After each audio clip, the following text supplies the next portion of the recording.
নমস্কার বন্ধুরা, পুষ্পর রান্নাঘরে তোমাদের সবাইকে স্বাগতম। আজকে ঘরোয়া পদ্ধতিতে আমি এগ টেবিল বানাবো।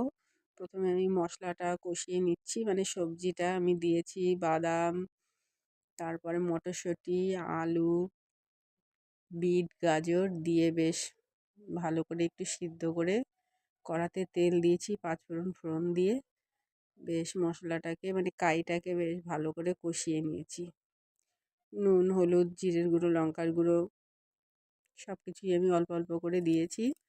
বেশ ভালো করে মশলাটাকে আমি কষিয়ে নিয়েছি। দেখো বন্ধুরা, এদিকে আমি ডিম সিদ্ধ করে নিয়েছি, সিদ্ধ করে ছাড়িয়ে মাঝখানে ফালি দিয়ে নিয়েছি। এবার আমি মশলাটা একটু ঠান্ডা হয়ে যাওয়ার পরে বেশ একটা এগ টেবিলের শেপ তৈরি করে নিচ্ছি।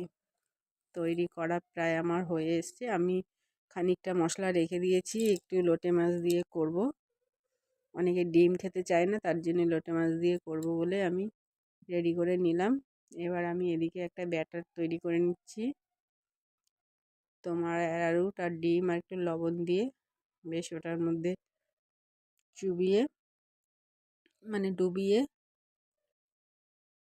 বিস্কুটের গুঁড়ো দিয়ে কোট করে নেব। আমি দুবার কোট করব।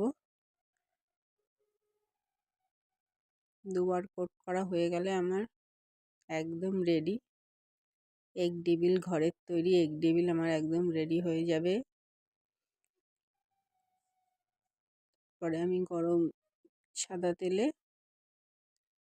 ভেজে নিয়ে পরিবেশন করব। বন্ধুরা, তোমাদের যদি ভালো লাগে তাহলে তোমরা এইভাবে একবার করে খেয়ে দেখবে, দারুণ লাগে।